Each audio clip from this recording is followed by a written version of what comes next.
As anyone who has been hurt by an insult can tell you, words can be used as weapons. Insults are like daggers, quick and brutal. Other insults can be more subtle. When we use one of these subtle insults, there is no flash of steel. Indeed, to others who witness the insult, it might look as if nothing at all has happened. Nevertheless, these insults can be as deadly as their more blatant counterparts.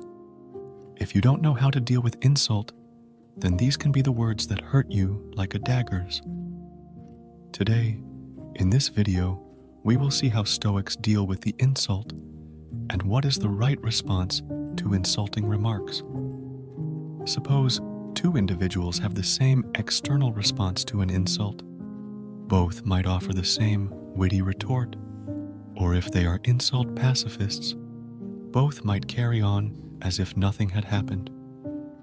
Even though their external response is identical, their internal response might be dramatically different.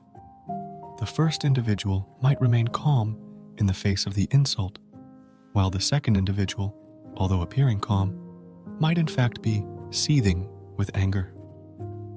Here, the first individual's internal response is clearly preferable to that of the second. After all, our goal in dealing with insults should be not merely to make it look as if they did us no harm, but to prevent them from doing us any harm. If we let an insult upset us, it will have done us harm. Thus, according to Stoic philosopher, thoughtful person, when devising a strategy for responding to insults, will be concerned with his external response, but even more concerned with his internal response. Today, people place great value on other people's opinions of them. Insults hurt so much because they are reminders that our social standing is not as high as we would like it to be. Therefore, first step to deal with insult is to reconsider our personal values. Stoic philosopher urges that it is unusual for people to acquire their values through a process of careful reflection. Instead, they tend to take the easy way out and adopt whatever values those around them have adopted, such as doing things that reward instantaneously, having sex, for example, or gaining social status, and so on. However, we have the luxury of having as our goal not merely surviving and reproducing, but living a life that is both happy and meaningful. Stoics remind us that if we care what others think of us, we will find ourselves doing things calculated to please them, and the easiest way to accomplish this is by adopting and living in accordance with their values.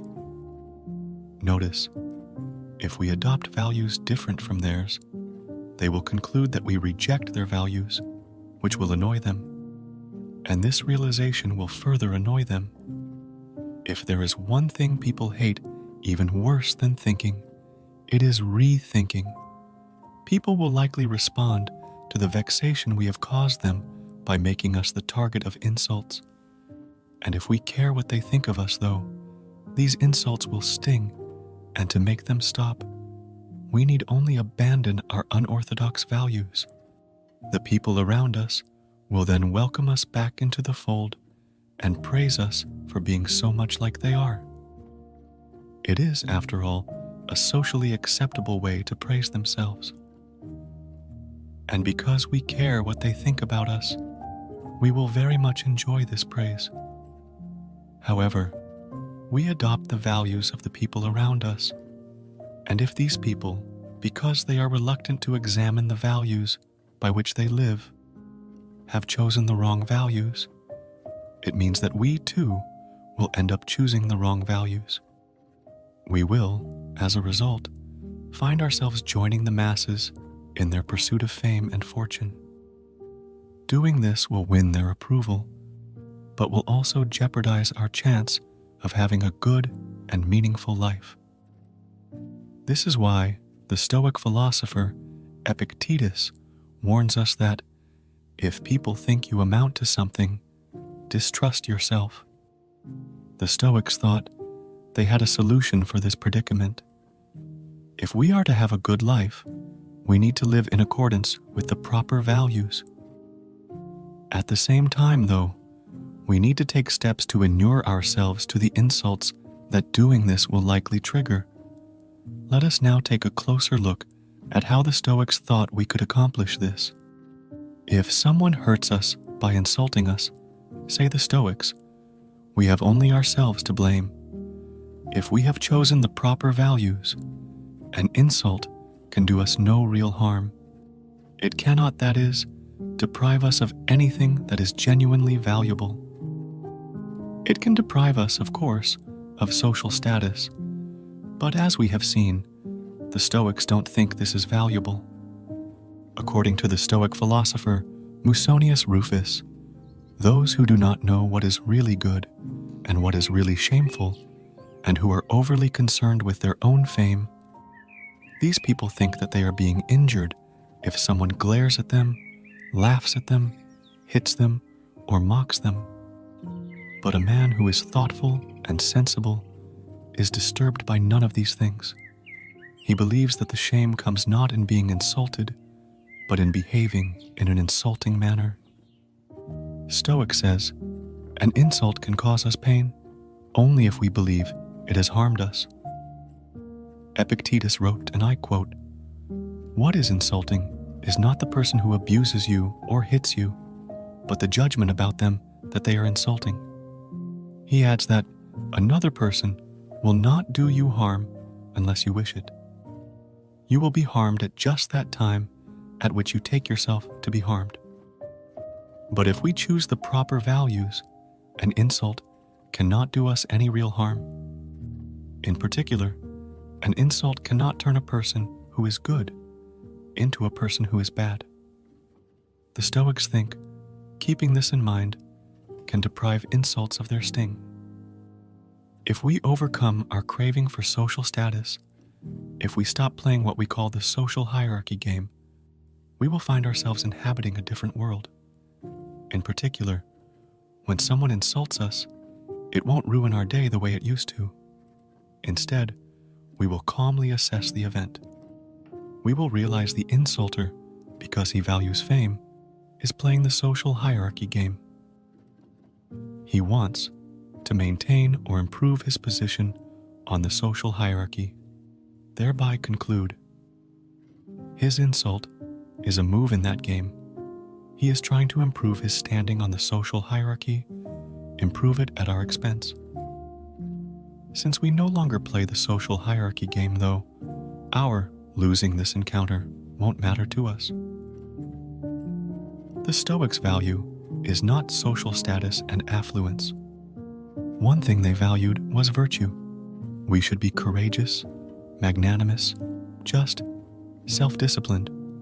And another thing they valued was tranquility. The Stoics come up with a two-step strategy for dealing with insults. The first step was concerned with the external response to insults. The Stoics advocates of insult pacifism. According to Stoicism, pacifism will likely to reduce the number of insults to which we would be subjected. The second step of the Stoic strategy was concerned with internal response to insults. By choosing the proper values, in particular, by ceasing to value social status, we could prevent insults from upsetting us.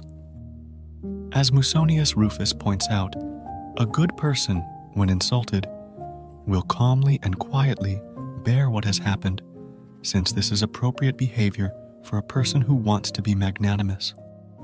According to Stoicism, someone who employed both step of strategy not only would look calm in the face of insults, but would actually be calm. He would, in other words, gain an immunity to insults. Furthermore, by acting externally as if an insult is insignificant, we can reduce its internal significance to us. In particular, if we use self-deprecating humor in response to an insult, we put that insult into its proper place in the cosmic scheme of things. Life is simply too short for us to spend it fretting over other people's petty jabs. On doing this, we will probably find it easier to take the insult.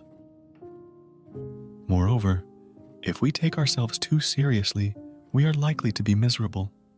If, however, we learn to laugh at ourselves, which is what we are doing when we engage in self-deprecating humor, our days are likely to be much less stressful. Thanks for watching. Please do subscribe to our channel for more empowering videos.